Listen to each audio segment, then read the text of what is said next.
About to start. Awuditamba barutluetse hore ba kene ka moare. MMC, I'm sure you'd want to start. HOD no kutula ere ba kene ka mogare. Please, ladies and gentlemen, let's get inside. Diaqela. Awuditabo Lesotho is here. Awuditabo mong why currently Lesotho has got tabos only? I can see Awuditabo, I can see Awuditabo. I can see the EM. Who is seated next to the EM? Speaker? Speaker, look at me, I can't see you. Oh, Speaker is there. Another Commissar, Matosa, Zanemvula.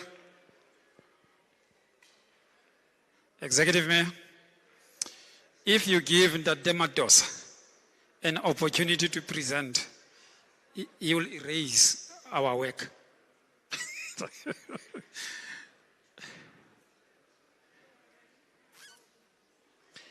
Ladies and gentlemen, Chief of Staff, the Executive Mayor is already seated.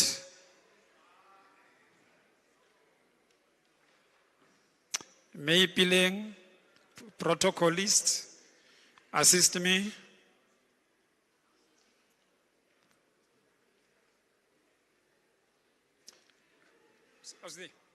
What you want to get after lunch?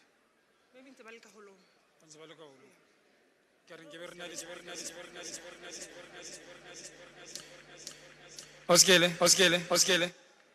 Wababit from the, okay, please. Dade Kenny Freddy, Pagati, Ngena Pagati. I seen Dade Gift Mukwena, the former HOD Human Settlement. I see Awutistan.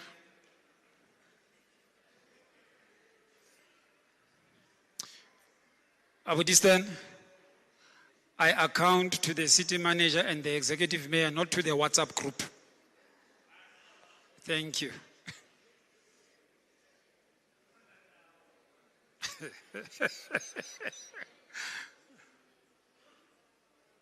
HOD Nogutula is here. Panelists are here. Executive Mayor, Indonesia is also connected. We are just waiting for your visitors to come in.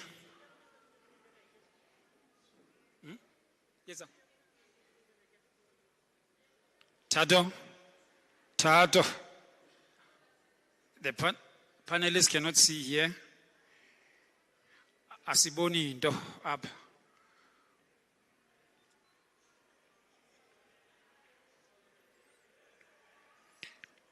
I think at some point, Executive Mayor will give us a go-ahead. If there's a delay, EM will have to give us a go-ahead to start. And Tado, do you want to, the second one? I don't think, yeah.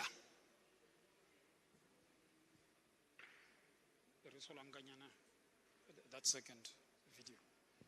Mangaung Metro is the municipality geographically and historically at the heart of South Africa. And it comprises of towns such as Bloemfontein, Botshabelo, Tabanchum, Soutpan, Wepener, and Diversdorp. It offers a diverse range of opportunities that positions us as one of the premier and ideal destinations in South Africa to live, work and invest in. Not only that, but has also positioned themselves as the top performing province in South Africa for matric results, holding position 1 for 8 years in a row.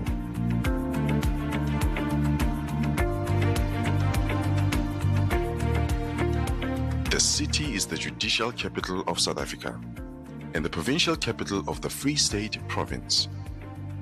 The diversified economy of Mangaung is the largest contributor to the provincial GDP and the largest employer of the Free State province. The metro has an advanced transport and logistics system that accelerates the movement of goods and services within it, and providing critical linkages with other parts of the country, including the Kingdom of Lesotho. All major national freeways, including the N1, N6, N8, and rail network, traverse through the city and consequently positioning the metro as a critical backbone and a hub for logistics. The Brown Fisher International Airport in Bloemfontein offers a vital air transport service for both business and leisure travel. The airport also has expansion opportunities to host a cargo airport.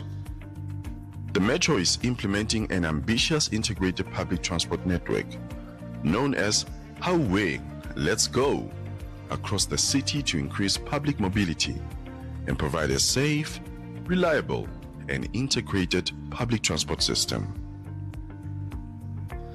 The metro has, over the past few years, embarked on an accelerated program of bulk and networked infrastructure upgrading to improve bulk capacity and security of supply of critical services such as water, sanitation, and electricity.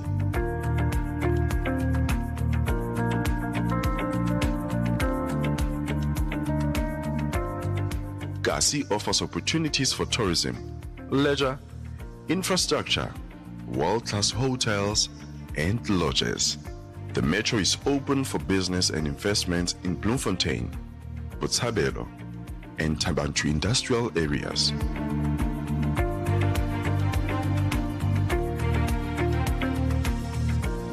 Furthermore, Tabanchu has an availability in fertile land, agro-processing, crop and animal production, as well as property development in Hillside View and Vista Park 3, as well as working tirelessly to reduce the administrative hurdles towards a conducive business and investment climate. Mangaung is also a host to major annual events such as Makufe, Bloom Show, Limo Fest, and many more.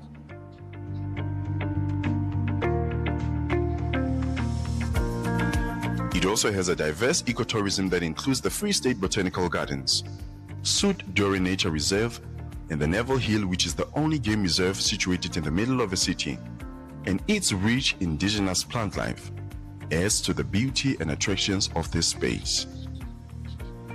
The Mangaung Metro has a rich history of memorials, museums, and monuments which include President Brand Street, that has historical buildings such as the 4th Ratsal, which is the provincial legislature building, the current appeal and Supreme Courts, as well as the old presidency.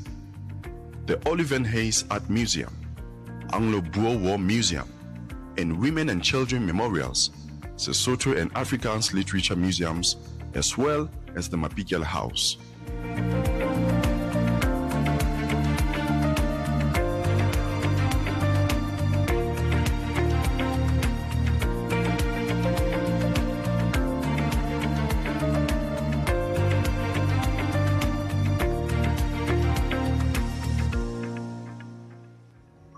A city of growth and innovation.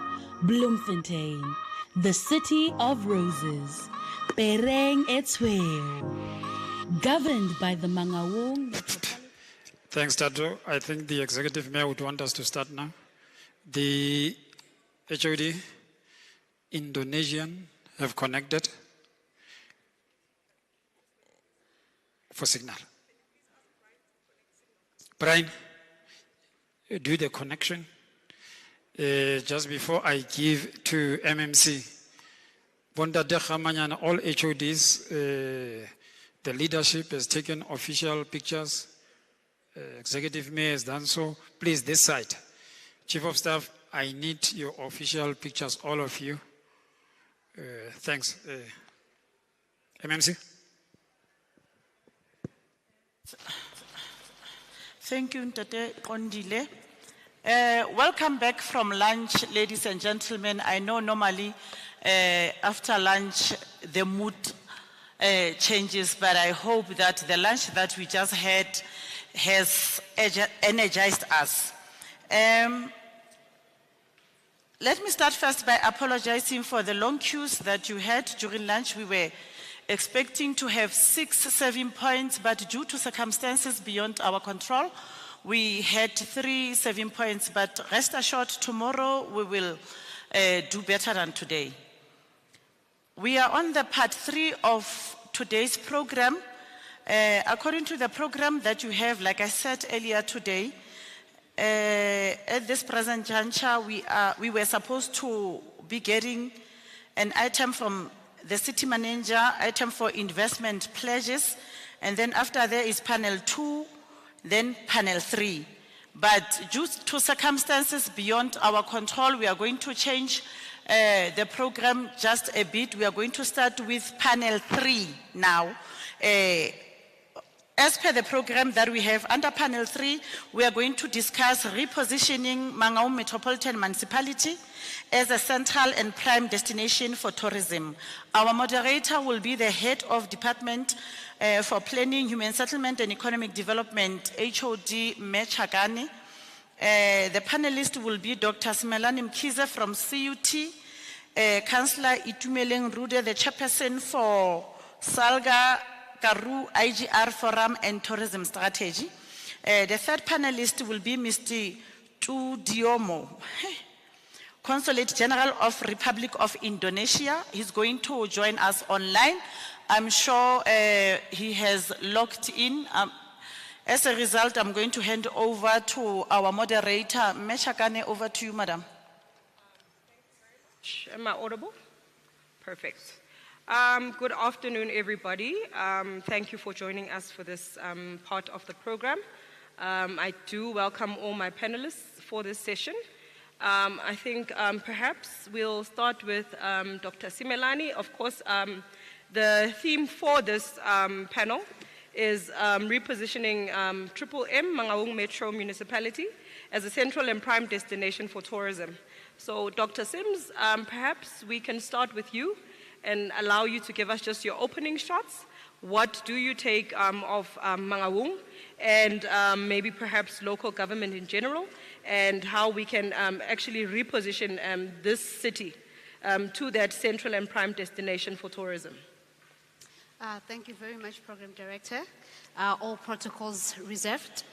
I think from all the discussions that we have had in the morning, it is with no doubt that if we look at Mangaung Municipality, it is a place which is immersed with a lot of cultural richness, historical significance, as well as untapped tourism potential. And if we look at from the vibrant heritage of the Basotho people that we find in this area, to the museums that are embedded with the culture of this area, I think there's 3 things that I just want to focus on when it comes to the issue of repositioning Mangaung as the prime destination or prime tourism destination. The first thing that I want to for us to look at is leveraging cultural and heritage tourism. The mayor in the morning, he did indicate that, as well as other speakers, they did indicate that when we look at Mangaung or we look at Bloemfontein, this was the birthplace of ANC. We also look at the National Museum that we have, the Anglo-Boer Museum that we have. Those are some of the places that we have that, yes, they have gained traction when it comes to Bloemfontein, but what about the rest of the country? What about the rest of the world? Those are places that we should be marketing or developing or even showcasing out there to say that we have this as well. One of the speakers mentioned, it was one of the, when we were having a question and answer session, one of the members mentioned that we have places like in Johannesburg or in Gauteng, where your Nelson Mandela House, the way that it has been marketed to the people and the type of jobs that it creates, not just within the house, but even outside. Why don't we do that for Bloemfontein or for Mangaung, where ANC was actually formed? So we're also looking at things such as township tourism. Some of us might not even recognize that Batu Township is the oldest township that you find in Mangaung, and yet no one really does anything to market it when it comes to cultural as well as heritage tourism. Those are places that we can be taking our tourists to go and actually embed themselves in the culture of the people that actually stay here, eat the food that they serve there. Go to Soweto. I'm sure you did mention that you grew up there. If you go to Soweto, the way that they showcase their township, it is something that we already have. We do not have to be building it. We already have it. The only thing that we now need to do is just make sure that we market it to the rest of the world. And then the second thing that I want to mention, as a lecturer at CUT who focuses on tourism and events management, is the issue of developing events as well as business tourism. We already have Makufe, which has gained, again, national traction. How about we market it to the rest of the world? See what is it that the world is doing or what the world is needing there so that we can be able to offer what it already is. And one thing that I love about Makufe, we've got Limo Festival as well as other events that are taking place here. Those are some of the events that we can be marketing out there in order for us to position ourselves as a prime destination. And the last thing is enhancing infrastructure and sustainable tourism. Most of the people that are here, we have talked about infrastructure, the importance of infrastructure. In the morning during the presentation, we have told about the importance of where we are located as Mangaung. We are the heart of it all, as everyone keeps on saying. We are the heart of it all, but what are we doing about it? We have places like your Eastern Cape, we have places like your Cape Town, where they keep on holding some of these summits, some of these expos. Why can't we start bidding for it? Just a couple of months ago, we had people from the South African National Convention Bureau at CUT coming to actually beg us to start applying to bid to actually host some of these events. And then I remember at one time I asked them that when it comes to tourism in Durban, that is being held in Durban almost every year, is it because it's supposed to be there or do they bid for it? And they told me that they actually bid for it almost every year. So why is it that we're not bidding for it? It then takes us to the issue of infrastructure. We've got investors that are sitting here, and we've talked about certain areas that we can identify where we can actually build expo centers, where we can actually be calling people to actually come and sit with us, hold their expos. That way we are creating jobs. But all of this cannot be done without collaboration. We might have investors sitting there with your monies. We might have the government having all these resources or all these places where we can build these things. And as someone from a university, we have students that we can actually offer to say, here are students that can actually help out with these events. As long as we do not collaborate, as long as we do not work together, all this then is in vain. I am just glad and I really appreciate this opportunity to be called in such an event where we're talking about investment.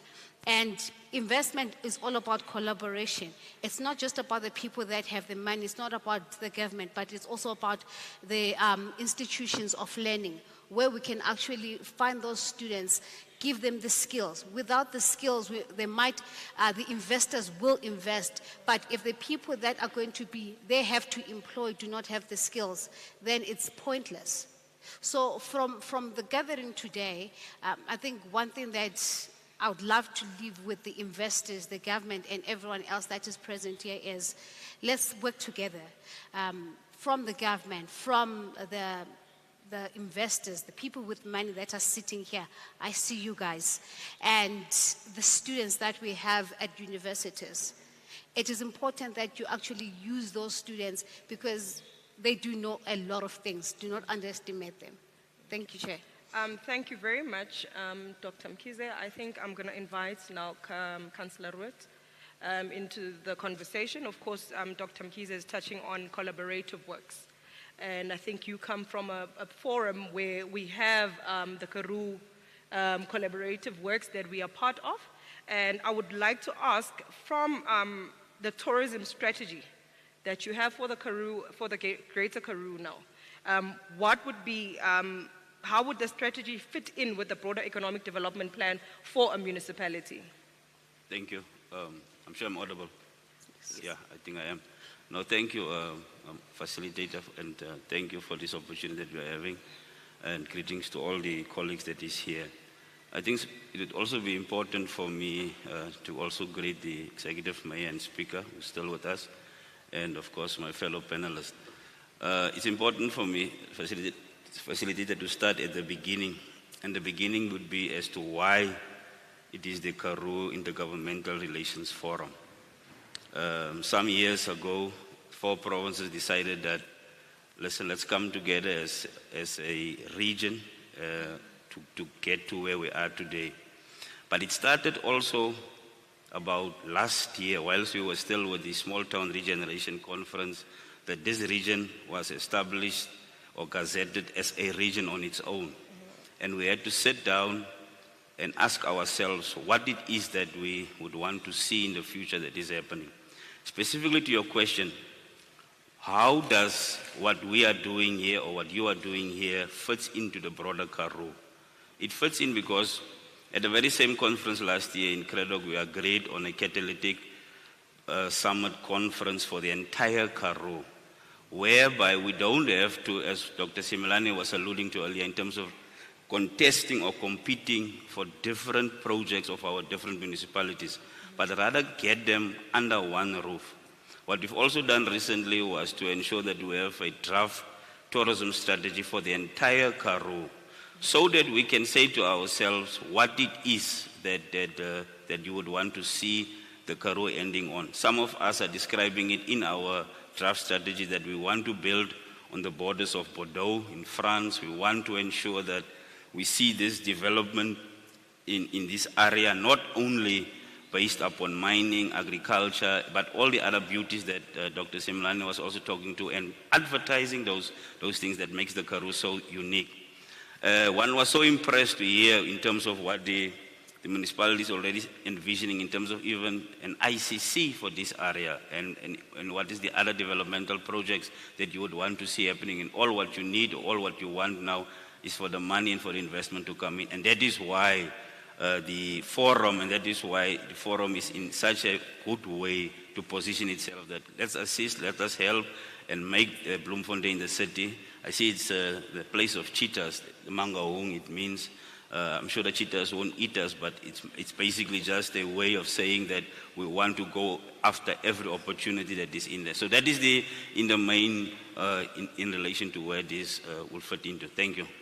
Thank you very much. I think just briefly, if you would just let the House know which provinces are part of the Karoo IGR.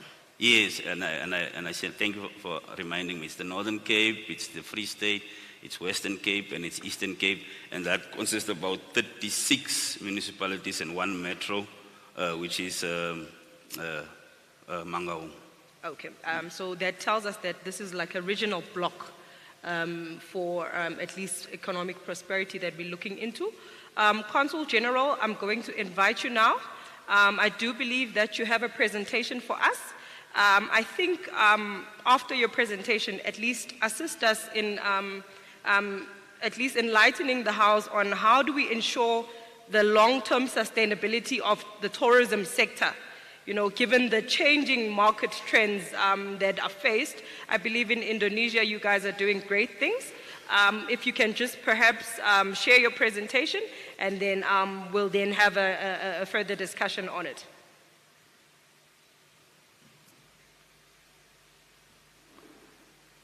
Yes, thank you very much. Honorable Executive Mayor, Mr. Gregory Ntatisi, members of the Executive Council, Chairperson of Free State Salga, Councillor Dr. Bungani Matai, Diplomatic Corps, distinguished participants, ladies and gentlemen, also my fellow panelists here. It is a great honor for me to join with this very important forum, that is Mangaung Metropolitan Summit, with a view to strengthening, maybe to exploring, developing, and strengthening any possible cooperation with Mangaung, particularly in business, investment, trade, and tourism.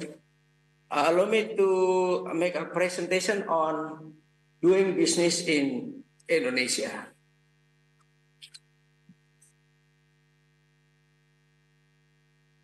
Maybe the first part of my presentation will cover a short background on Indonesia, and then bilateral trade and tourism, important commodities of Indonesia, batik, coffee, or madu pasir, investment and state-owned enterprises, tourism in Indonesia, super priority tourism destinations, and promotional event, that is Indonesian Folk Market and Indonesian Film Festival. I believe some of you know very well about Indonesia, but some know a little bit about Indonesia, and some maybe even may not know about Indonesia yet. Indonesia is located in Southeast Asia, between the oceans of Pacific and Atlantic, and connecting also the continent of Asia and Australia, with a total area consisting of 8.3 million square kilometers. It is an archipelagic state, having 17,508 islands. If you, for example, spend to 5 islands a day, then you will take 9.5 years to visit all Indonesian islands. Indonesia has about 282 million people with 340 ethnic groups and 718 local languages. The economic growth quite stable since 2015, as you may see from this chart, around 4%, and then only during the crisis it dipped until -2%, but later on it rebounded 3.7%, and then later on since 2022 until now, stable in 5.03%. And the economic growth even surpasses the average growth of the global economic growth average, only 2.6%, and even higher among the middle income countries, average growth 4.5%. More and more Indonesia is moving to a service area or service sector for example, in this regard, because the Indonesian digital economy is among the fastest growing in Southeast Asia, projected to exceed 130 billion by 2025. IMF ranked Indonesia as the 8th biggest GDP in the world in 2024, and Indonesia member of G20 and recently BRICS country. Indonesia also classified as a newly industrialized country and upper middle income country since the 1st July 2023. Also, Indonesia has a variety of wealth of commodities, as you may see and read yourself, but at least Indonesia the largest producer in cinnamon, cloves, nutmeg, maize, cardamoms, and many commodities. And also Indonesia more and more rely on towards the industry. There are many industries in Indonesia, as you also see from this presentation: palm oil, petroleum, petrochemicals, LNG, vehicle, electronics, transportation, pharmaceuticals, and many things. And our trade relations with South Africa in 2024 reached 2.4 billion, increase from the previous year, which is 2.2 billion. Trade deficit still in Indonesia side. We exported 784 million. On tourism sector, we believe that Indonesia and South Africa would prioritize their tourism sector as one of the main drives of its economy. In Indonesia, it contributed around 4% of GDP. And Indonesia receives more South African tourists in 2022. That is around 10,000. Indonesia visited South Africa, and in the same period, around 13,000 South African visited Indonesia. And in 2024, it almost tripled. Yeah? The tourists from South Africa visited Indonesia and reached until 33,000. We facilitate them by providing visa on arrival, yeah, and also available tourism deals. Indonesia also have an important and main commodity. For your information, Indonesia is coffee producer. There are a lot of variety of coffee from different islands, different regions in Indonesia. We exported coffee to many countries with a variety of taste and flavor. Maybe you could explore this in developing cooperation with Indonesia. And batik, yeah, batik, we call it here, is very popular as Madiba shirt. In Indonesia, based on the research, is indeed a tradition from Indonesia that existed more than around 2,000 years, and then brought by the traders. And until now, it is registered as one of the under the UNESCO. And what is it? And later on in South Africa, developed well known as a Madiba shirt since the visit of leader Nelson Mandela to Indonesia in 1990, when President Soeharto, gave a souvenir, on batik. In Indonesia, there are a variety of batiks that also have unique pattern and, of course, different meaning. Other important product is palm oil. Over the years, at least in the last 10 years, our export on palm oil to South Africa increased from time to time, and South Africa became important trading partner from palm oil. And I think we have this a good opportunity to explore cooperations, because for Indonesia side, we are open even for the white label cooperations. It is open. And what do we know about the palm oil? Palm oil indeed has a very strong advantage in combating vitamin A deficiency. It is even 300 times better than tomato, 15 times better than carrots, and 44 times better than vegetables, as you also see from this. Investment is wide open, a lot of opportunity. I just would like to show you one of the aspect of the investment that is in Java. In Bondowoso, there is a seaport investment opportunity in which one of the company from South Africa, Albany Power Generation, is interested to invest in this project. At the return of investment is very promising, and now in the feasibility study process. Other areas is also I would like to inform about the other potential of cooperation. Indonesia has a variety of state-owned enterprises, which is also very good. That is the Indonesian Shipbuilding Company, which we also exported to many countries. We produces a variety of ships and to be exported. And also in aviation industry, we call it as PT Dirgantara Indonesia. We already delivered up to 2023 467 aircraft with 50 worldwide customers. And another important is on pharmaceutical, that is biopharma. This is also a very strong state-owned enterprises. It provides 70% of polio vaccines globally. And it already developed, it developed cooperations with counterpart in Africa, that is African, as well as BioVac, in advancing vaccines and producing technology. On tourism sector, of course, Indonesia has extensive variety of tourism destinations because, as I mentioned to you, that tourism plays a very important role in Indonesian economy.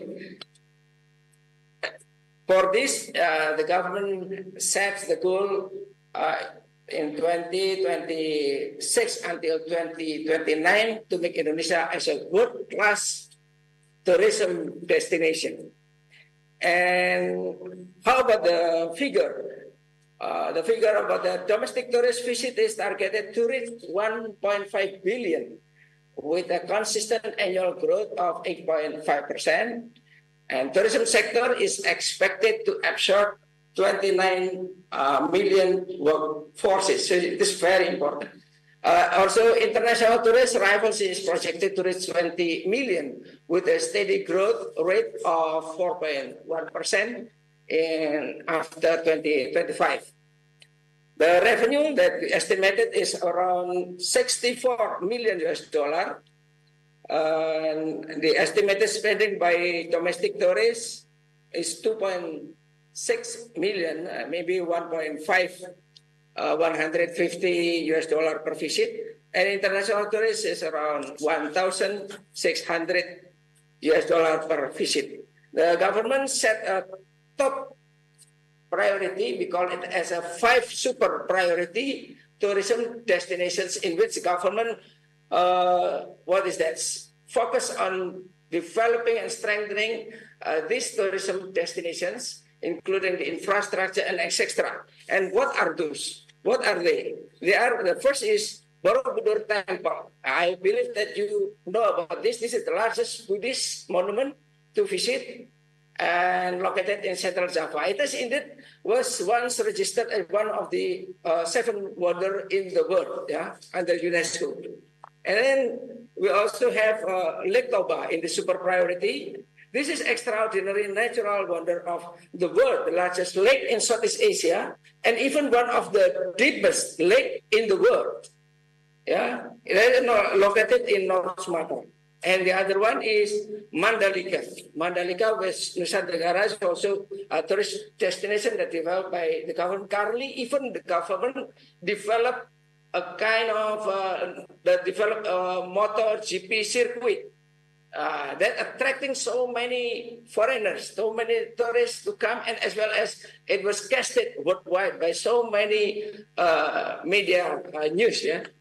And Labuan Bajo, the other one, that is located in westernmost tip of Flores Island. It is very famous. One of the important point is about the location of Komodo dragon in this area, Labuan Bajo. And the other one is Likupang. It is also newly developed. Will stand you with marvelous and fast, white, clear seawater, as well as the very beautiful coral reefs, underwater scenery. Of course, if you visit this one, you could enjoy that coral reefs. And how we promote this is what our activities, promotional activities that we organize annually in Cape Town, in Indonesian Consulate General. We organize Indonesian Folk Market every year, and then we organize also Indonesian Film Festival.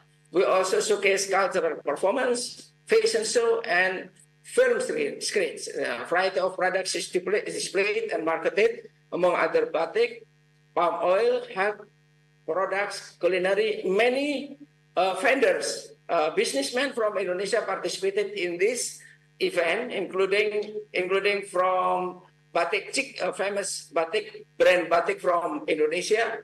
Also, what is that? The International Kalbe Pharmaceutical also participated in this. We also Indonesian Indofood also participated in this. We also facilitated business matching, and this event we believe is very effective for promotional activities. Of course, we would welcome if, for example, our colleague from Mangaung could participate in this event, so we could collaborate step by step how to develop joint promotional activities by make use of the existing program. I think that will conclude my presentation. Thank you. Thank you very much, Consul. I think from the presentation of Consul, we're seeing the different themes of what our panelists are speaking about. We're seeing the collaborative works that they're speaking to. We're seeing Dr. Mkhize's expression of cultural and heritage tourism. So when you're looking at that, Doc, how do we then get to a point where we involve local business and residents or the business sector in the tourism development process?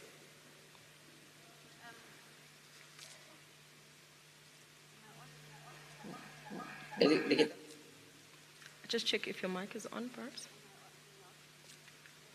Just check. Yeah. How local business to develop cooperation, if I may. Yeah, particularly in tourism sector. For your information, we have a unique and special relation with South Africa. We have Indonesian diaspora in Cape Town, more than 330,000 because of strong historical ties, socio-cultural ties between Indonesia and Cape Town. Therefore, how we package our relations and develop our relations, for example, we make use of the existing socio-historical background. Among others, tourism travel agents operators in Cape Town already developed cultural heritage package to visit Indonesia from one point to another point because it is the origin of their ancestors. In the meantime, from Indonesia, we convince Indonesian people, this is your sisters, this is your brothers in Cape Town, in South Africa, so please come to Cape Town. We also promote not only the wonder of Cape Town with Table Mountain and very wonderful scenery, but also we make use how we share cultural similarities and etc. That I think is quite effective in developing that kind of cooperations in tourism sector. And of course, we invite vendors, travel operators to also participate in Indonesian folk market that we organize annually. Thank you. Thank you very much. I think Dr. Mkhize, I will then ask you what would, with what the Consul is mentioning to say, they have this spirit of supporting local business, having their people be patriotic about what they can offer for tourists from their, as a unique selling proposition from their side. So what opportunities do you think such initiatives coming from a city like Mangaung, where we are considering that we are central, we do not have the islands, we do not have the coastal areas and beaches, and those opportunities for a central region like ours, what opportunities do you think from a tourism perspective we can have for growth? Thank you very much. True, we might not have the beaches, we might not have the islands, we might be in the middle of it all and surrounded by other provinces. But one thing that we can all agree on is that we do have the Basotho people. The majority of them are found here. We have just next to us the Lesotho people. We have the birthplace of ANC. No one else around the provinces can say they have that. We have the potential. And maybe most importantly, we have people that are sitting here that are ready to invest on that potential.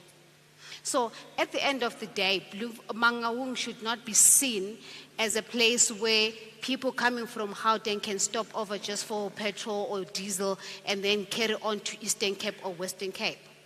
But for that to happen, for them to be able to stay a day or two here and actually experience what we have to give is for us to give them something. The reason why people would actually leave from Gauteng and go to Western Cape is because Western Cape has something to offer them. If we are to give them something, it means that they are going to stop here. And we're also looking at the fact that for that to happen, there should be something keeping them here, and it all starts with collaboration amongst everyone sitting here, the government, the investors, the institutions of learning. We're also looking at what is it that the reason that they should stay here for. Let us give the people the reason to stay and actually want to detour from going to Cape Town and actually spend more nights here instead. Thank you very much. Councillor Itumeleng, I'm bringing you into the phone now. So from a SALGA perspective, what are the specific policies or incentives for local government that local government is putting in place to support tourism development and attract investment? Well, chief among them is the Small Town Regeneration Conference, which has been going on for some time, and I was glad to hear that the provincial chair of SALGA was also raising as to where we'll be this year, also another small area here in the Free State, which will be hosting it.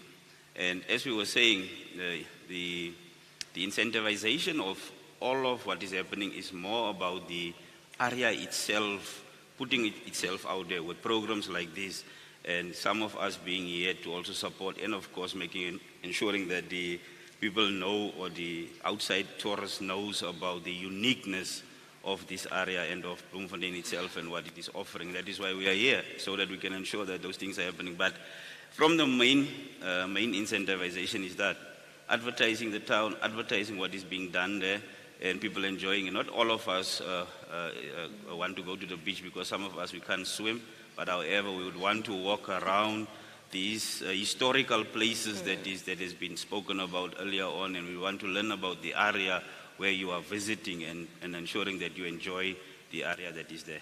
Thanks. Okay. I think in the interest of time, I'm going to allow each panelist to just put your thoughts together, just as a parting shot. You are sitting here in a room full of business people, prospective investors, some within the tourism sector, some within infrastructure sectors, and of course, at the end of the day, to enhance economic growth and development in the city. Tourism would be one of those comparative advantages that we can say, as Mangaung, this is what we have to offer, or any of the municipalities within the Karoo have to offer. And from your side, Consul, I think I'm going to start with you. From your perspective, how do you market a city so that it is able to attract as many investors, as many tourists as you are attracting in Indonesia from South Africa at this point? So what would be your marketing plan, and how has it worked for you?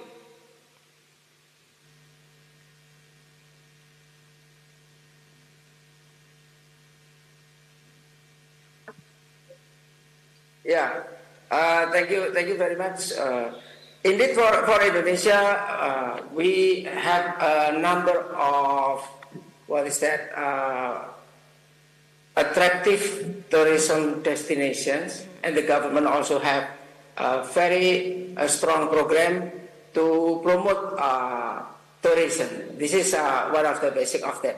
But indeed, I would like to start what we can do, and which is doable for us, for example, because my intention is how we could explore cooperation with Mangaung, particularly in the area of tourism, etc. We, if wherever possible, I think we could promote, if there is wherever possible, to promote a kind of sister city cooperation. Mangaung with one of the city in Indonesia which has similarity in certain aspect, like in education, and we could make it, and then one of the program maybe could be develop a kind of cultural exchange, exchange of research and exchange of studies. That will have build up our cooperations on that based on what we have. And Mangaung is a judicial capital, and we also promote to Indonesia. This is a judicial capital. This is unique, and this is a center of education. We can promote to Indonesia that for exchange of students, maybe this is one of the very good and suitable place to make that kind of program. And regarding the how we promote cities in Indonesia, indeed, mostly it is carried out in what is that? In a parallel by a local government, that is the municipal government, the provincial government, and the central government. We work together how to promote tourism destinations in Indonesia. For example, Bali. Bali, they have a very strong promotional, Bali Tourism Promotional Board. They promote in various occasions, and our government always requested us, all Indonesian representation or missions in overseas, to reset the calendar of event in tourism, annually, and then we make recommendations about event we should participate. Among others is World Tourism Expo. This is, I think, the way that we could promote collaborations in tourism for Mangaung and also for Indonesia. Thank you. Thank you very much, Councillor Itumeleng. I think in your parting shots, at least try to summarize for us what measures are being taken to ensure that tourism development is sustainable and will benefit the municipalities now. So when I say municipalities, I'm meaning the local community there. In some cases, it's already reflected, facilitator. When we speak of the, I mean, you go around some of these places and you see the local guides. That has become a sustainability in some area called Victoria West. There's now even been a place called what we'd call the astrotourism that has come in the Karoo to its place. But of course, focusing also now on the parting shot, please, as this house should know now that the Karoo is no more just the Karoo. It's a spatially recognized region today, not today, but since last year in South Africa. So therefore, it makes it important to understand that we are on a serious developmental trajectory to ensure that these areas becomes what we foresee here, what the vision that we are seeing that the people of Mangaung is having for themselves, and of course now localizing all of the tourism activities that can be found around here. And that is the thing for now that I think that we should be focusing on now. Thank you. Thank you very much, Dr. Mkhize. Included in your parting shot now, what would you think would be the specific metrics that a municipality can measure itself to say that this would be an effective solution in marketing this destination, making it that prime destination that it needs to be? I think the shortest answer to that will be seeing people come in here. That would be the easiest answer. And to add on to that, there has been a video a couple of months ago that was circulating. I think it was a guy asking his wife to say, what is it that you bring on the table? It has been circulating, and a lot of women, we've been saying things that we bring on the table, but yes. So as Mangaung, I think the one thing that we bring on the table is the plethora of potential. We have a lot of potential. And someone who's sitting here representing the higher institutions of learning, we also have researchers. We might have people that have the money, but they don't know what to invest on, whether or even to write a proposal on the one that they have to submit to the government for them to be approved. We do have those students that are well equipped to actually help out with that. We do have the potential of our students that can actually go out there and actually help out with conducting a SWOT analysis for them to be able to see, is this going to work for the company that I have? So that when they are investing, after everything that they have heard here today, it's not just about, I'm not sure about this, but they can actually get students that are well equipped when it comes to doing research, who can go out there and actually do the research for them and come back with the results. So as someone from a university, I am saying to the investors sitting here today, I am saying to the local government, we do have students that are well equipped when it comes to research. Use us. Come to us so that we work together, so that at the end of the day, we make Mangaung a prime destination, so that, to answer your question, we actually see people coming here instead of passing through. Thank you. Thank you very much. I think let me thank the panelists, Mr. Turiono, Councillor Itumeleng, and Dr. Simelani. I think to sum it up, they said, what are you bringing to the table? In this case, Mangaung is the table. Yes. So I think that is what we are bringing. We are bringing ourselves to you. We are saying we are available for different prospects of investment, ranging from every single presentation that you've received today, whether be it infrastructure, agriculture, property, tourism. We are here for you, and the ease of doing business in Mangaung has gotten easier, and we are very ready to receive your investments and to get into collaborative works with you. Let me thank my panelists as they descend the stage. Thank you very much. Please do have a great day further. Thank you. Thank you. Thank you. No, you were.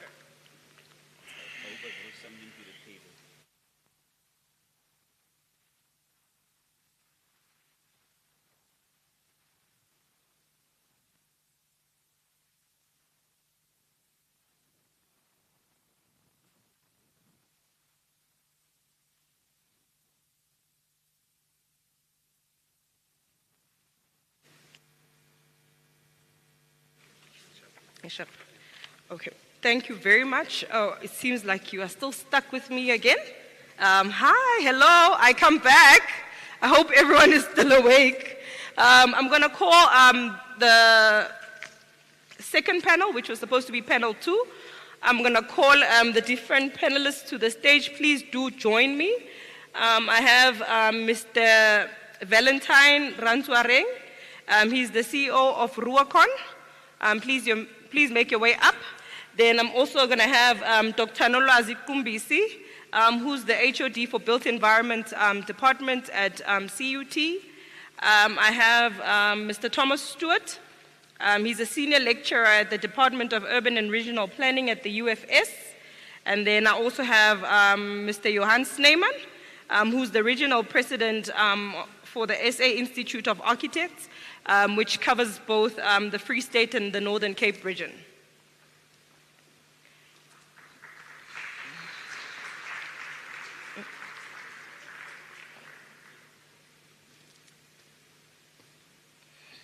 Thank you very much. As they are coming up, I would have loved to crack a joke, but I have a really, really dry sense of humor. But as the panelists are taking their seats, perhaps you can sit on this side. I'll move to this side. Thank you. Thank you very much. But as they get them ready, just to maybe lament on the expression of interest and what the intention was, especially to you prospective investors. So the expression of interest was, I think the CFO was touching on it earlier, as well as the city manager and HOD Masubeng. It was just a process that we decided would be able to short-circuit the fact that investors keep coming into the city and they would want to invest. They would want access to municipal land or municipal properties. And for a very long time, we keep on saying to them, no, for you to access any of the land, MFMA keeps on saying it's through competitive bidding. But we never really get to a point where we are advertising any of the land. So hence we said, let us open the process up. We're giving prospective investors a blank check, to say, come tell us what you've identified in Mangaung, what you would like to develop, and we are open to getting that proposal from you.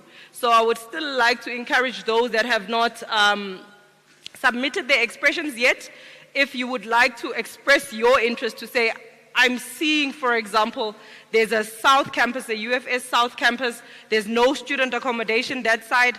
I would like to use the land to build student accommodation, and I have a funding model that I would like to present. I met a prospective investor or funder at the investment summit, Mangaung or elsewhere. We are open to that. If you can just submit your expression to say, I have an interest in this, and this is just a funding model. That to us will suffice. Then, of course, the second phase of it would be us now calling for an extensive request for proposal where you submit your full proposal. And then those are the proposals that will be evaluated and would then be adjudicated, and we can take it to council so that we alienate some of these. It's not just based on land. We do have factory shells that are left abandoned. They have not been in use.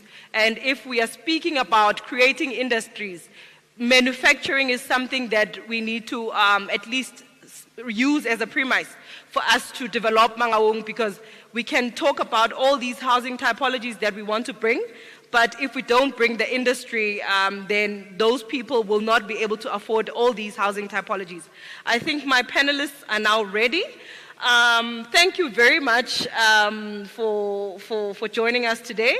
I think I've met at least with them. I met them yesterday for the first time, and we had brief and interesting discussions. So I think I will still take the same approach that I did with the previous panel, maybe allow each speaker just 5 minutes just to give us your opening remarks. And the theme of this panel is unlocking property development in Mangaung.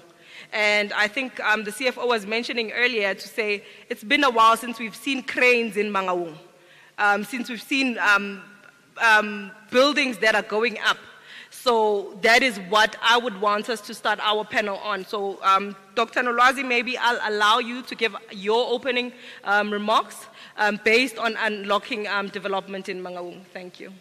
Thank you so much, my HOD, for the introduction. And good afternoon, colleagues. So I think for me, what is important to start the conversation this afternoon is looking at, for instance, what type of innovative funding models can we start looking into? Because clearly, as it's been said throughout the day and the previous session, Mangaung is quite unique in terms of our location. So also in the way that we approach the unlocking of property development within the sector is thinking of how can we now bring in innovation into what has already been done so that we can start exploring new and innovative measures to look at finding more creative opportunities on what we are currently doing. For instance, we can start considering things like crowdfunding so that we're able to bring in more income gaps or more income people into the sector so that it's not just focused on a certain market, but we bring it so that it's more inclusive to include everyone within the sector. And then also we need to start considering things like if we bring in, for instance, I'm here as my previous colleague, Dr. Mkhize, representing the university to say, how can we now work together with UFS and CUT to make sure that we are able to now leverage on the resources that are available in the institution. My colleague was focusing on bringing in students, but I want to focus on bringing in lecturers and researchers that are available at our disposal to say, how can we now bring in all the stakeholders within the sector to make sure that it's not just various silos working independently, but how do we now work together? For instance, we can work together with IT departments to develop blockchain property development. As we progress within the sector, currently now, everywhere you go, it's always about what is happening now with the 4IR, there's ChatGPT, there's all sorts of things that are happening around the world and we can't ignore. So how can we now involve various sectors within the university to say, work with us, help us develop these platforms so that we can start thinking innovatively when it comes to various financing models.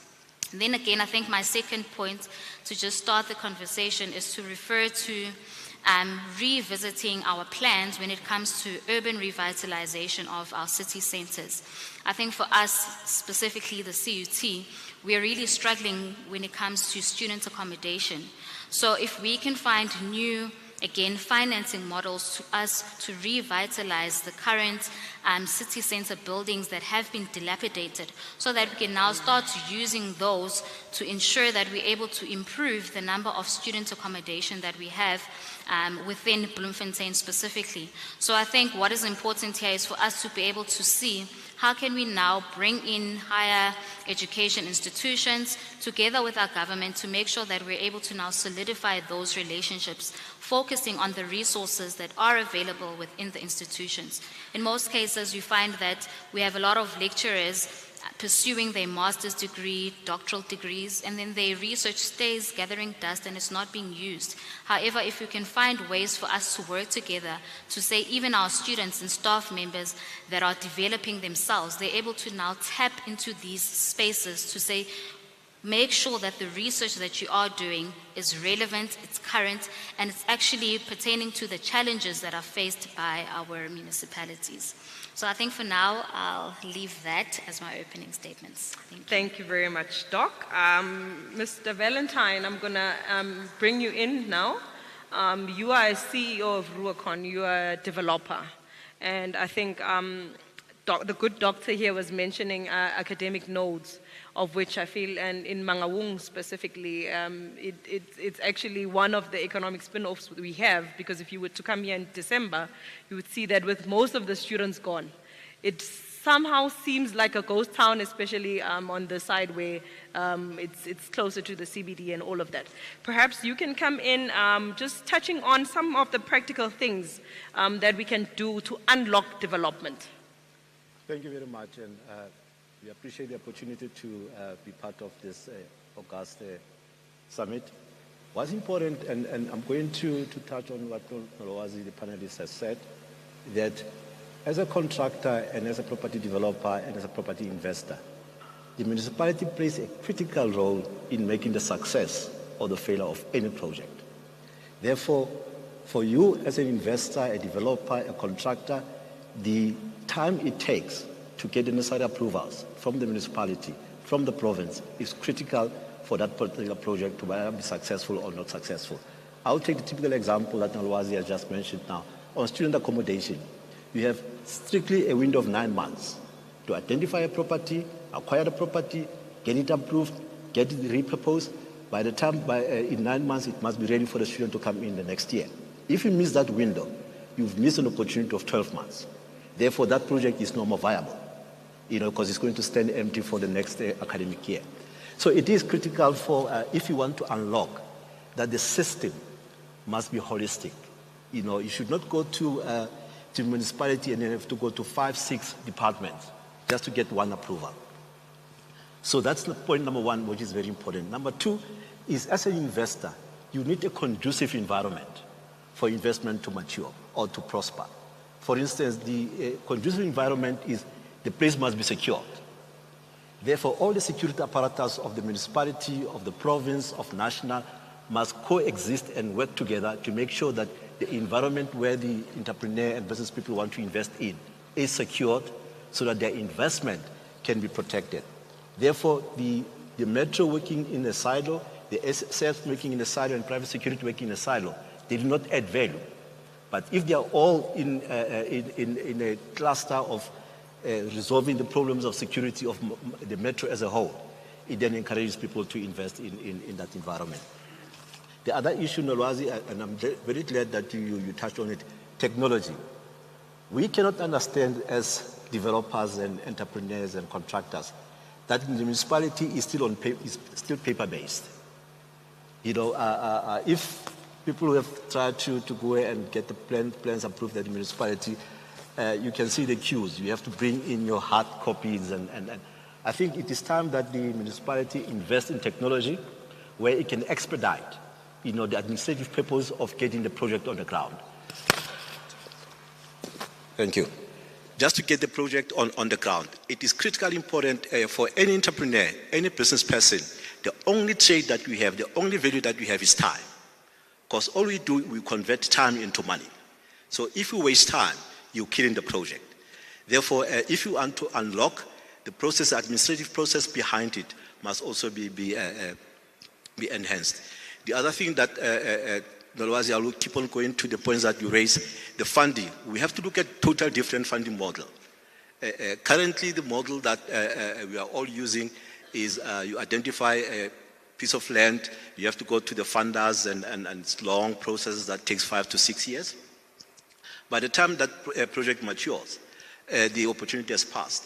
Therefore, we have to look at different funding models, crowdfunding, triple P funding, investor funding, equity funding. So there should be quite a number of funding models where the municipality, the province, and national can partake and be partners to the developer and entrepreneurs. I'll park here. Thank you very much. Okay, I think Mr. Stewart, I'm going to bring you in now. I think what Valentine was touching on is part of what the reform action plan of the municipality is trying to speak to. But of course, it is not without any infrastructure challenges. So I think perhaps from your side, if you can just bring in maybe some talks on the infrastructure-led incentives and perhaps touch on some of the triple Ps that he raised now as the last remark that he added. Sure. I was concentrating so much on what I was going to say, you're going to have to repeat his last remark, please. He was speaking about the fact that the spheres of government, including private sector, need to enter into triple Ps for them to be able to address some of these infrastructure challenges. Yeah. And so I think you can then come in on the infrastructure-led incentives and what can be done through these public-private partnerships. Okay, I will, thank you, Madam Chair. On the PPPs, I think there's often a misperception that the partnerships have a senior and a junior partner. And I think the critical thing to have PPPs work is to have equal participation and equal respect from the side of both the parties, the public and the private. Further to that, I believe the public sector, and I think that's what my fellow speaker was alluding to, the public sector actually needs to support the private sector rather than dictate to the private sector what to do. The private sector is very fluid. If you walk into Pick n Pay and there are 2 tins of beans next to each other and you're on a limited budget, you will buy the cheapest one.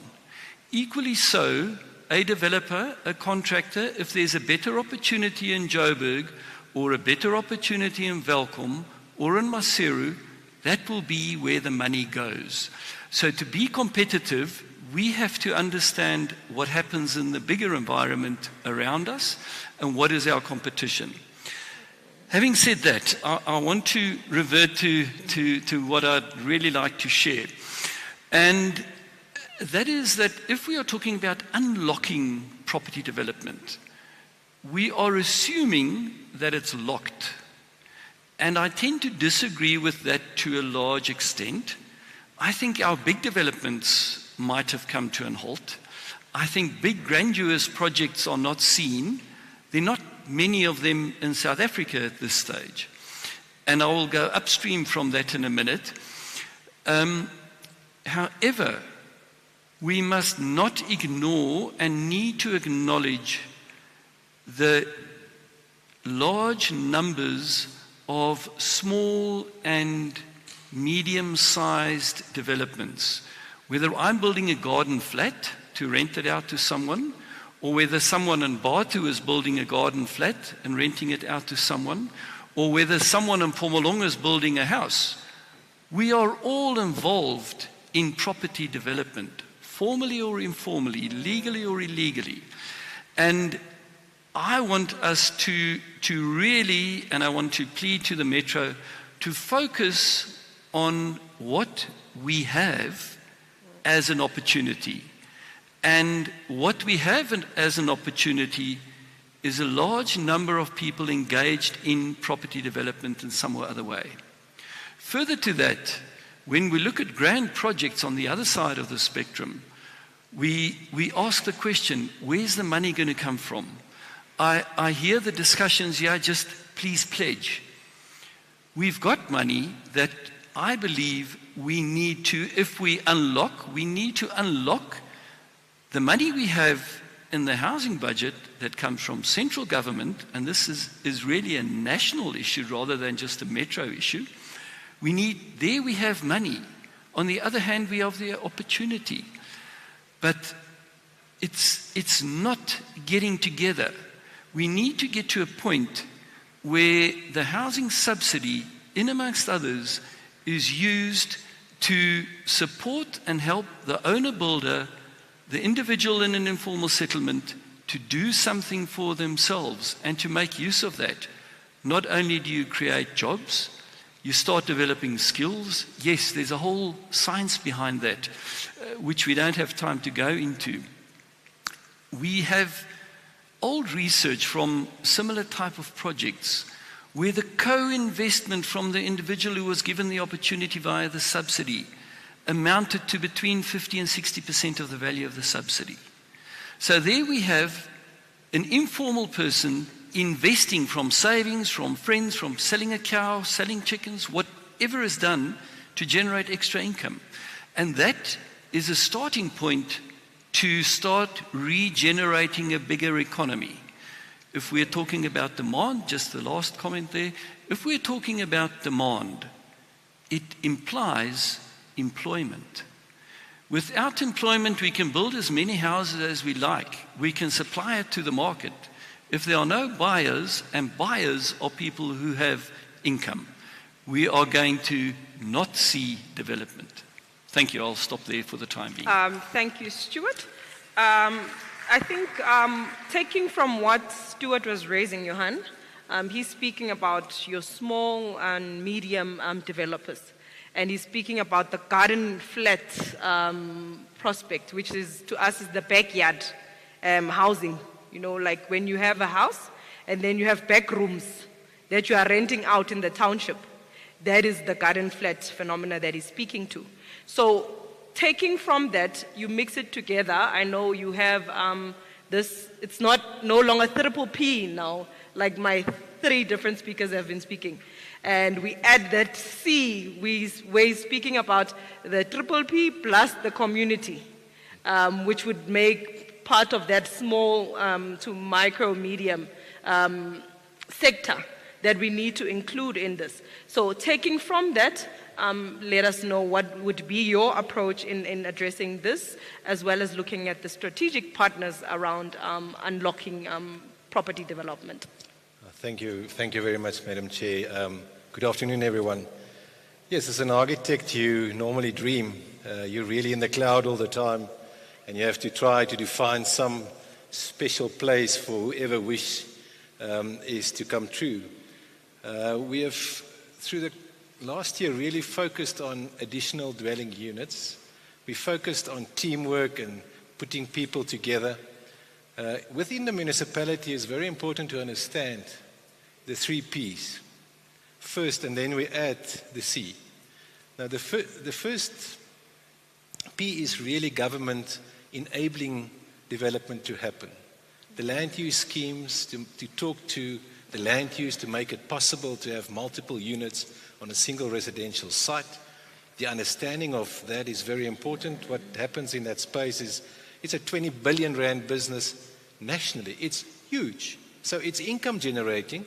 It creates wealth. It makes it possible for people to own property and get people to invest in that space because it solves in its self-housing need. So that is government making it possible. Then you need technical advice. Let's call it the profession. So everyone in the profession really works quite hard to make things happen. But maybe before we get there, you have to dream a bit first. So I think let's just dream a bit first, and then we get to this hard work that you need to do. Wouldn't it be a wonderful day if we can say today that everyone in South Africa has got a quality home to stay in? Every family in South Africa. So to find that dream that we all drive, to make sure that we build, to make sure that we focus. I've got the little bricks here now. I think the bricks are really indicative of what we do. So then pulling the profession together and say, guys, here's the need in South Africa. We need 3.7 million homes today to solve the backlog. We've got 18 million homes in South Africa, of which only just above 6 million is registered in the deeds office. So where's the other properties? So there's 11 million properties already occupied, but they don't have owners. So we have to get to ownership to build wealth. Then I would say a very important partner here is business. And business is the people that really can develop at scale. That's the developers, that's the contractors. We really need the banks. We need funding. We need government funding. And then to get the community on board. I think this is what we identified as very key. The client, the user, the environment. I frequent quite often to Caleb Motsabi, to Batu, to Mpumalanga. I can smell the stench of sewer. I can understand what needs to be done there. I think I must take all my fellow professionals there and say, let's start those projects first, because the most important part is fix informal housing, fix semi-developed areas. Before we do new stuff is easier, it's good, it's quick to do. But I think there is also space for that. But for a moment, the CBD needs a bit of attention. We need to hug her, and we must bring in the people closer to the opportunities. We must redevelop. There's so many empty buildings, so that's the first strategy. The densification we spoke about in just normal townships. So if you take that 6 million plus properties in South Africa for a moment, and you say only build one additional dwelling unit on every single stand, you solve the housing crisis immediately. You've got integration immediately. And what has also happened since '94 is also something that's not talked about, is the integration is already happening, and people are buying. I hear of the words of a suburb and a township, and I have to sort of identify place, because for me place is very important, to say, where am I? So as a developer, I can speak a bit from that, to say how difficult it was for me to go through a process of 22 years to develop a wild olive estate. And the challenges we faced is what we spoke about. I think the important part here is to make sure processes are quick.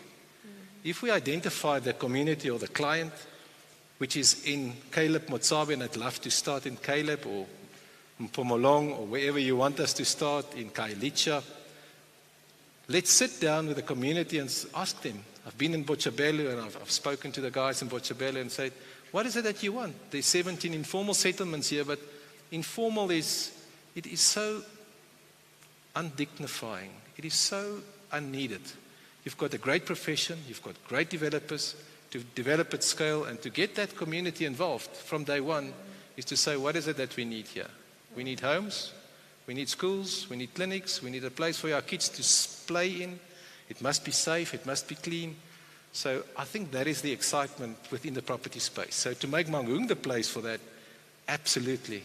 I've grown up here since a kid, from 4 or 5 years old. I sold newspapers.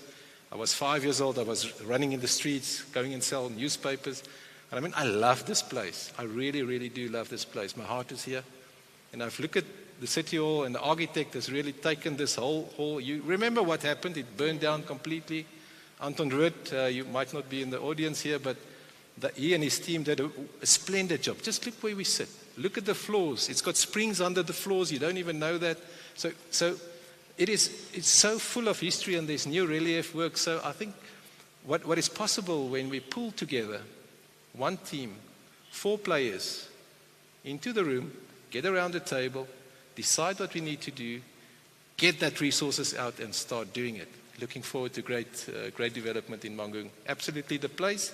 If you've got money, nowhere else, you must bring it here. You must have your heart here. That's very important. And we want to see the money here, and I think there's great people to help. Thanks. Thank you, Johan. So Nolazi, I think Johan is also touching on community involvement. And I would want you to attribute it and link it to the urban renewal development that we so want to see or want to speak about. Madam Chair, I think, like I said earlier, I'm coming here to advocate for the potential that we have in higher education institutions. I think it's so often that when we speak of communities, we only refer to actual community members or our local communities without also considering various communities. For instance, a university can be a community on its own. So again, we have a lot of students that require work placement. We could use those students to be able to assist with fast tracking, for instance. What can we do in terms of looking at new innovative designs, looking at cost efficiency, looking at building materials that are efficient, that will assist in terms of fast tracking the revitalization of our city centers and reducing urban blight.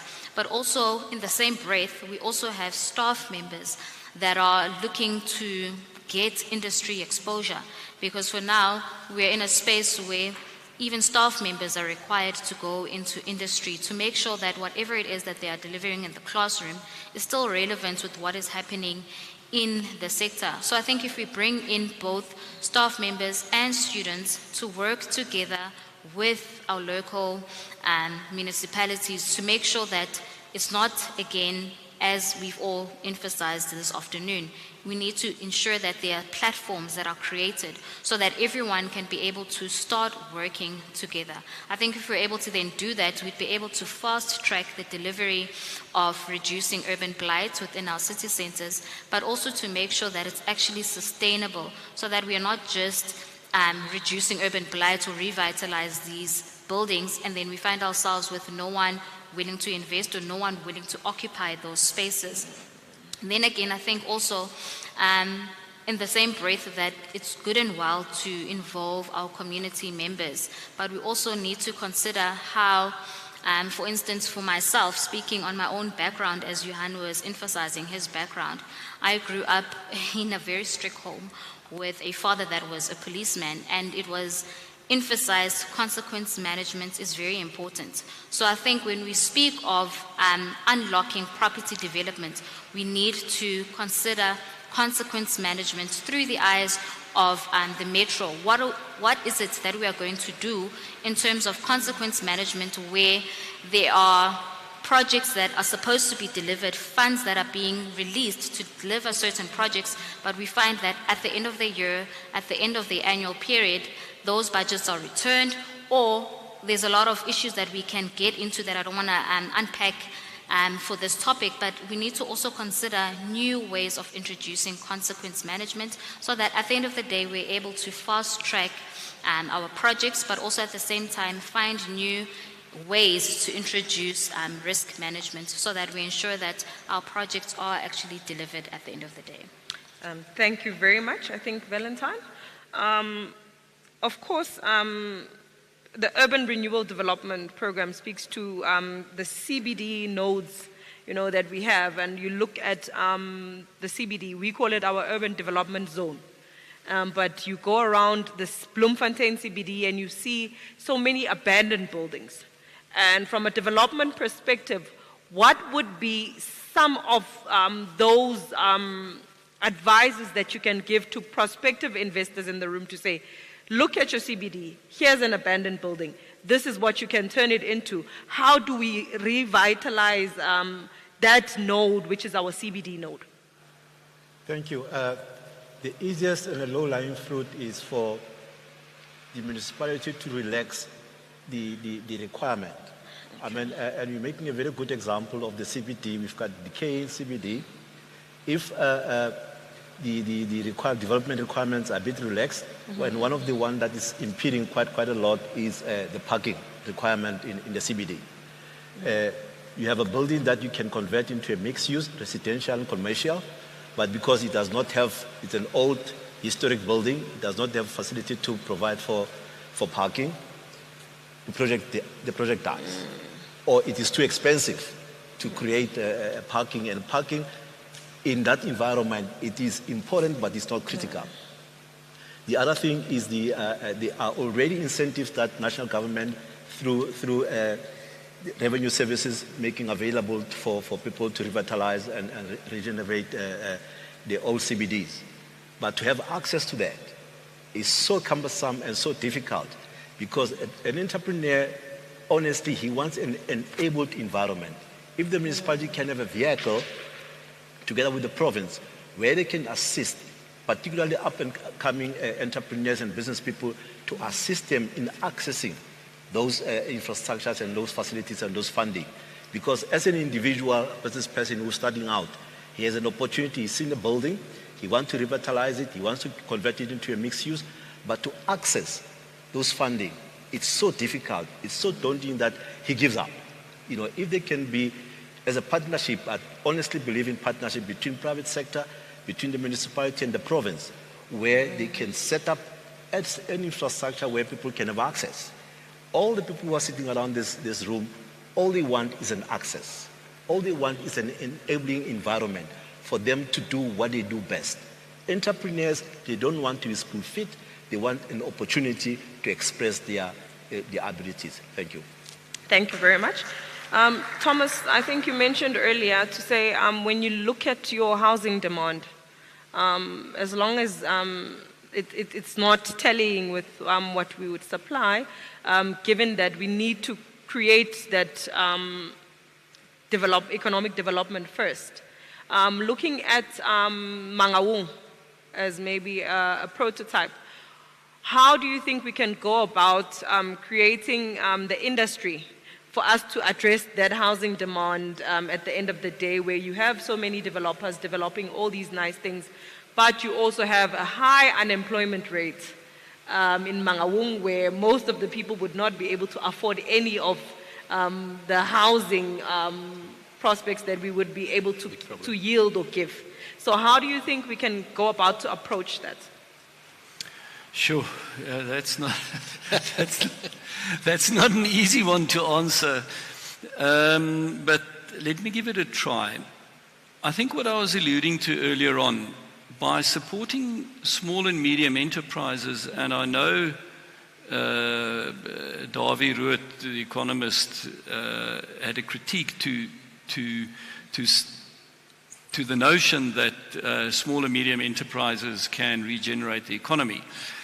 But what he said, and I hope I'm quoting him correctly, is that you use your small and medium enterprises as the springboard from where jobs are created. So these guys start, they acquire skills, they develop skills, and eventually the guy who's now got a tuck shop ends up having a spa and employs 20 people. And I think that's the relevance of supporting your small enterprises and your small entrepreneurs. They can be the trigger that ultimately evolves into bigger businesses. Now, if we're looking at human settlements, I think we've got to accept that it's a complex environment in total that we're operating in, and there are no simple answers. And there are no one-size-fits-all solutions. But something like that, and my approach is take what you've got and use that as a starting point. Don't take your dream as your starting point. You can have it in the back of your mind. Yes, Johan shared everybody having a quality house, fantastic. But the guy with no income cannot jump from being unemployed to having a quality house. So, yes, there's something in between that. Are we concluding, or are we going to get an opportunity for a concluding remark? I'm going to give you an opportunity to give you a then concluding remark. I'll stop there, thanks. Okay, so Johan, I think before we get to the last parting shots, I think you have this concept of having 1 million spent creates 4 jobs. So I just want you to expand on that for the plenary to understand what is meant by that, touching from what Stuart is coming from, to say, for a guy that has no income, the guy will not be able to afford any housing. Good, Tula, thank you very much. I think one must just step back a bit and read a bit, and the research that we've done is we must understand what is happening in Mangaung. The low income, the active, economic active population in Mangaung is 200,000. There's 900,000 people in Mangaung. 35% of the active population earns between 0 and 12,000 rand a month. Another 35% earns between 12,000 and 48,000 rand a month. So as an architect developer, I say to myself, how do we solve housing and get a quality home for everyone? And quality is really in the design and the environment and, and how you experience your spaces around you. And that's definitely possible. Starting to unpack the ability of people to afford rent, to have a fully subsidized home, to have a partially subsidized home, and to be able to participate in the open economy. Then if you start packing that, and I must admit all of these thinking is really within that brain trust, if we call it human settlements group, that has been flourished over the last year, and I really want to commend all my participants there, and I really love them. I mean, I've learned so much from them. So coming back to additional dwelling units and the value of investment to make it viable and financially viable for everyone, it would be easy to accommodate 10 people on a single residential site, if it's 1,000 square meters in size. And I say this from a reference that 25% of the households in Mangaung is one-person households. How big a home do you need for one person? If I say 30 square meters, and you would say, well, that's a double garage, and it's got lovely space, it's got a lounge, a kitchen, a bathroom, a bedroom, you would say, yes, I'd love to stay there. And if you put 10 of them, and I say this is just about the land use scheme, to improve the usability of land and to bring people closer to opportunities, is to consider that as a potential. Then your question was actually directed to how many jobs do we create? Well, embodied energy within this brick, people has made it. There's people behind this brick. So every part of this building has been manufactured off-site, assembled on-site. When you assemble this on-site, you at least need 3 employees per million rand that you spend. And that will cover a whole year of salaries for 3 employees on every million you spend. If you look at the embodied energy within this, the bricks and the wood and all the other stuff, you're probably going to add another 2 job opportunities. So I think you're going to spend about, for every million that you spend, you'll create 5 jobs. So to do that at scale would be wonderful. And to focus on investment where people can say, well, I'm going to invest in something, I'm going to stay in a new area, and I want to be part of this property economy. And then hopefully you'll do it in Mangaung. Well, don't tell me you're going to go to Cape Town. Who of you is going to Cape Town? Because if you are going to Cape Town, I think the back door is open. We'd love you to stay here. So I think that is very important. And that remark was just because I asked other people, where would you invest? Say Cape Town. I said, why Cape Town? The air is clean here. You don't have congestion. You can ride right around the city in 15 minutes. You've got great schools. You've got great medical facilities. You've got a wonderful institutions. I must say I'm very impressed with Mangaung. Well done. I think what I've seen the last couple of days, I am really impressed. And I've been here for 56 years now. So I'm really, really impressed. I think we're going to make a difference. And you have to dream big, and you have to do. I think you have to start building. Thanks. Okay. I think I'm going to put you guys on the spot now. I'm going to just allow 3 hands from the floor to our panelists, and from what would be raised from the floor. You also include your parting shots so that at least we can close off the day. I'm going to note hands. I have the gentleman, Tate Msamai on this side, and Tate Pat on that side. I think it's Tate Pizzo at the back. Yeah, so those are my 3 hands. Please, if you can just take the roving mics to the identified persons. We'll start with Tate Msamai, as you already have a mic in your hand. You can come through. Thank you, Chairperson. Thank you, the Mayor. Thank you all. I'm Motsamai Mufukeng from Emendo. I'm a town planner. I just want to take you back a little bit. We come from an era of apartheid spatial planning, where black people were not allowed to own land. And if you look at the developments in the urban suburbs and etc., you look at the township, you can see that it was not planned for the economy. It was just planned for housing. Coming to our colleagues, I know Stuart, this is my lecture, and then Johan, we are working together. My contribution is that this city, I've done 5,000 informal settlements upgrading. And the approach that we have done is to change the way we plan. We have included business opportunities in those townships. And as I speak to you now, there is an investment that it has happened in those township, industrial and shopping, mini shopping center and etc. And I think an example is Mr. Kenny.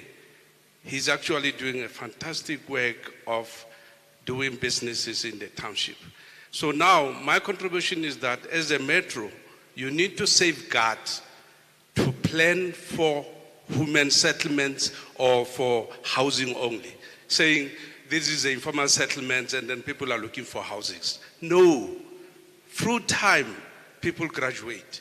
I mean, now we're having a problem of businesses in townships. We're talking about spaza. So if we can integrate planning, urban design, architecture, and other businesses, bring businesses in the township to be part of initial planning, so that when we plan, we incorporate all businesses within. I mean, Mangaung people have money. People have money. There is a bank, I spoke to NHFC, Mastante, and many other banks, and they are looking at investing in the township, but there's no opportunity. So for me, my contribution is that I'm available to assist. Whenever there is informal settlement upgrading, we need to sit down around the table to say, we are not planning for housing, but we are planning for economic investment and other issues. That is my contribution. Thank you. Thank you, Tate Msamai. Tate Pat?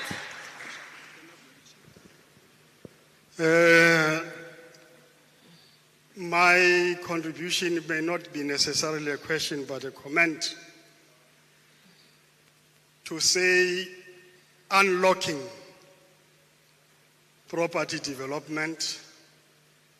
The master key is in the townships and the villages of Mangaung. If you unlock that, you will have prosperity for the next coming 100 years. In the townships of Mangaung and the village, you have houses, you don't have property. In simple terms, in Mangaung villages and township, you have a female cow that does not have a bull. That's what you have there. It's a dead capital that is unhelpful to unlock property development until and unless you unlock that, you will have prosperity for the next coming 100 years. I conclude by saying, my children and grandchildren, as long as you don't transform the colonial and apartheid property relations, the children in the black township, black as they are with my children will forever be ahead of them. If they want to start a life, they will not start from scratch because I have capital. I don't have money, I have capital. Capital is my property. I bought it at Universitas at 1.2 million. From a very conservative property valuation of the municipality for purposes of rates and taxes. My property is valued by the city council at 2.5 million. I'm a millionaire. 2.5 million. If my kid want to start a life, will not be like yours, sitting in a dead capital in the township. I will just give them a value of my property and say, how much is it, my son? It's 1 million. Take this value of 2.5 million. Any bank will give you R1 million, will pay it within time. So they have a startup. That's how you are going to unlock the property question, as long as you remain with the property relations of the apartheid and colonial sector. It's a pipe dream, what we are saying here. Destroy those property relations, create value and recapitalize the houses in the villages and townships and turn them into property so that they don't become a dead capital. I rest my case. Thank you very much, Tate Pat. Tate Pizzo at the back. Good afternoon again. I have one question which I think is very important according to my view. I think as we do property development, we need to consider the challenges that we are in right now. As we know that we are in a global warming, and as a result of global warming, there are challenges of water crisis, you know. I think we should consider building, especially for the middle class and those ones who are voting. I know that the elite, sometimes they do have the JoJos in their yards, you know, as a reserve. But I think for those ones, the middle class who are voting, as you build houses, or if I may say smart houses, we should consider building houses that have a provision for water, you know, or for JoJos. As you know that rain rains, we should capitalize on that because we have a water crisis, you know. So I want to encourage you to consider that, because that is going to eliminate some of the challenges that we have. That will be my input. Thank you very much. Thank you very much. So to my panelists, you each have 2 minutes just to give your parting shots. If there's any input or any question from the floor that you are able to add to or respond to, please feel free. So I'll start to my extreme right from Tate Valentine and then coming straight down to Johan. 2 minutes each. Thank you. I think my parting shot would be Mangaung is the place to be. You know, comparing to other metros, it is the most cost-effective, most central, where opportunities are still available.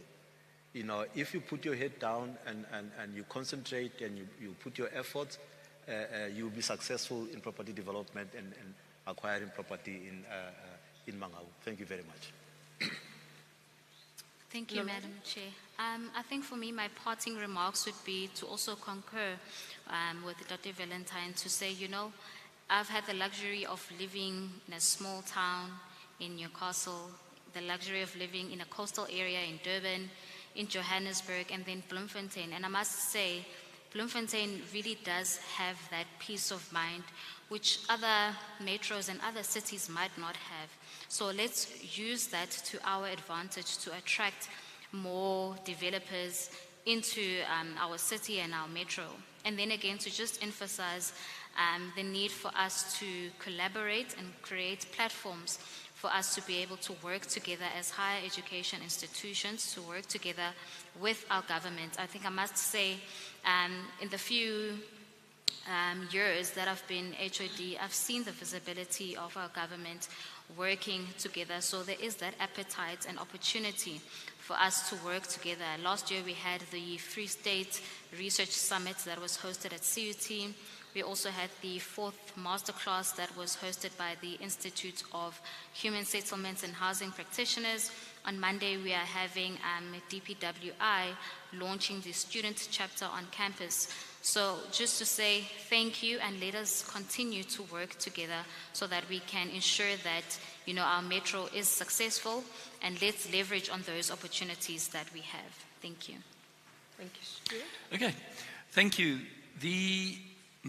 One of the most successful human settlement initiatives in the world has been in Thailand and is a project by the name of BAN, B-A-A-N, and I'm giving you all homework, BAN Man, like man, Kong, BAN Mangaung project.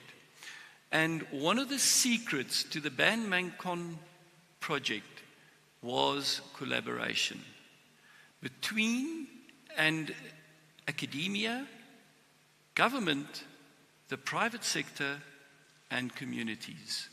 So in parting, I want to plea that we start an initiative in this city where we bring those parties together on a regular basis so that we can talk about these things. Just by being here and talking about it has been great.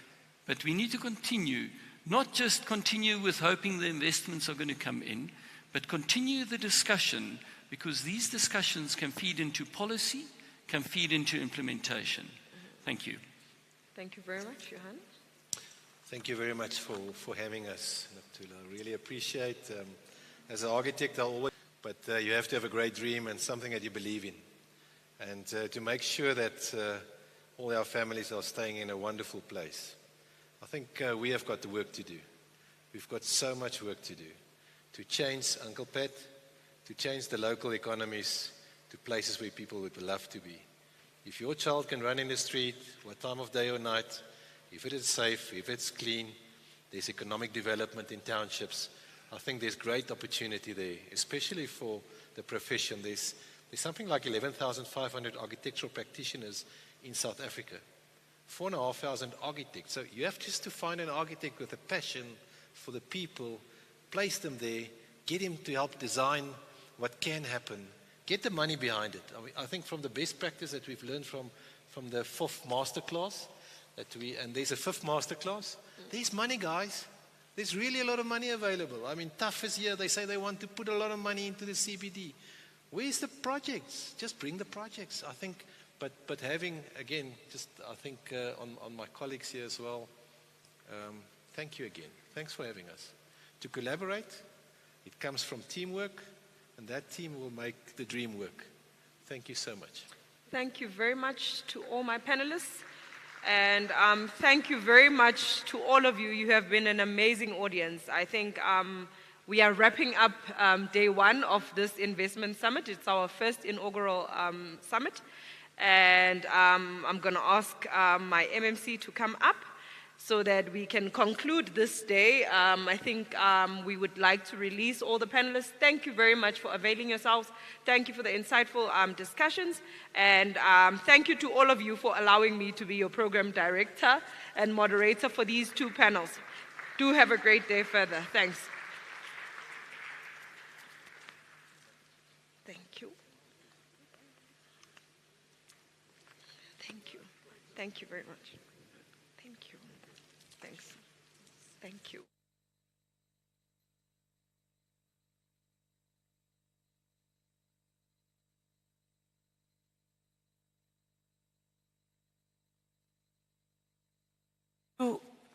HOD, and thank you to all the panelists of the day. We are on the last item of the day now, where I am forced to call the city manager of Mangaung, Ntate Sello More, to come and give us an item of investment pledges.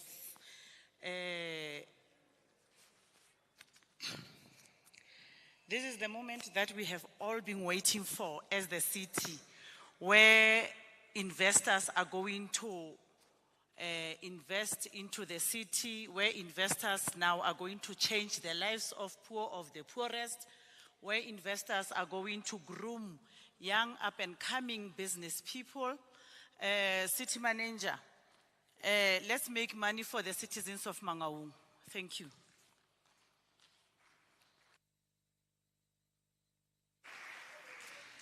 No, thanks very much, MMC.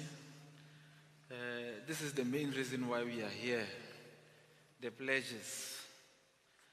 But it's not the end. Those of you that are still applying their minds, you can still bring pledges. Johan, you must still bring pledges. We're still expecting your pledges. You'll be expected and hopefully bring pledges as well. So I would want to call maybe to the front Mr. Zandre Kamfer from BGC Consulting. Is he here? Okay. Dr. Elmo Soto, Bloomdale Hospital. Is he still here? Or some of the pledges will just announce. Mr. Mulalo Mapori, EAG Connect. I want you guys to come here on stage.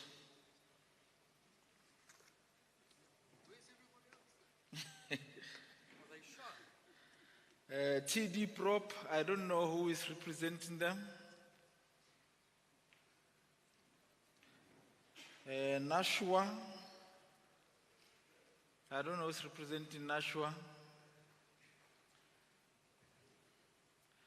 Okay, those that are not here will make pronouncements on their behalf. Maybe we'll give them. We'll start with BGC Consulting. Mr. Zandre Kamfer, you may just make pronouncement on your pledge, please. Thank you, City Manager. BGC has a long-standing relationship with the City of Mangaung, and we were quite excited as the new administration had taken over to see how development really does explode within the city. So we've been sitting on this for quite a while. As a project manager there, I myself have been quite excited for quite a while, but we are pledging a 23 billion rands investment into the city with funds coming from all over. Thank you very much. Not 23 million, 23 billion. You heard it, ladies and gentlemen.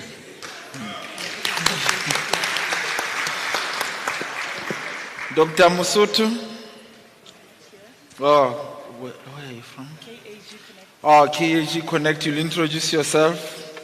Okay. Hi, everyone. My name is Muraro Mapori. I'm the CEO of KAG Connect. We deploy fiber infrastructures out to lower, normally it's referred to as lower LSM income communities. I like to refer to it as the unconnected. And the difference between us and the other sort of providers that you'll find out there is that we do not discriminate whether a home is built by shack or it's built by brick and mortar. For us, so long as there's a legal electrical connection on that home, we'd like to make sure everybody is able to connect. Our packages effectively start at 5 Rand per day, and that's uncapped internet, so making it affordable for the everyday child. The difference between the network that we deploy is that it forms an umbrella over the community.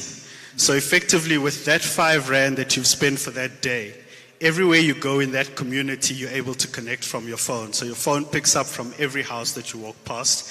And we found that this is the best way to actually bridge the digital divide. So our pledge is to make sure that every township in Mangaung, starting from Mangaung, going all the way up to Tabanchu, we want to ensure everybody has connectivity. And in that, also empowering the locals. 1 billion. 1 billion. 20. Yes. Oh, so, okay. Oh, so yeah, our pledge is... Sorry. 20 million, we welcome it as well. Good afternoon, everyone. My name is Clemens Dutiro. I'm from TD Prop, Business Development. Mine is very short. We're going to pledge the refurbishment of the tennis courts across from the cricket stadium, 4.2 million, and in Painsville, and the airport note, 20 million. Thank you. They say they want to assist with refurbishment of some of our facilities. Yeah, of course, some of our facilities are in a bad state, and having them in a better state is part of investments. Gentlemen, I want to thank you very much. Maybe may I also announce that Nashua has pledged about 500 million. I'm not sure on what. I thought they would be here. Bloomdale Hospital has pledged about $1 billion as well. So in total, we've got pledges worth 24 billion. Listen carefully. 24 billion, 544 million, and 200,000.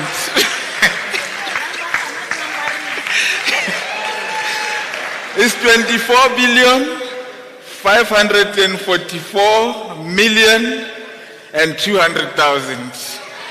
Listen carefully. Thank you very much. We appreciate. We are still open for investments, of course. Ladies and gentlemen, we want to reach 100 billion. That's where we want to get to. But every cent is critical and is relevant. Thanks very much. Thank you very much, City Manager, and thank you to all the investors who have pledged to change the lives of community of Mangaung.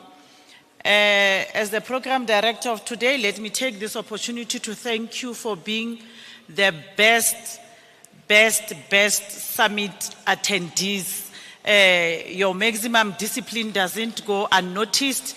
It shows that we had a summit. The attendees of the summit are high-level members of the community. As a result, we are grateful to have spent today with you, with hope that tomorrow we will still be together. Have a wonderful evening until we meet tomorrow morning. Thank you.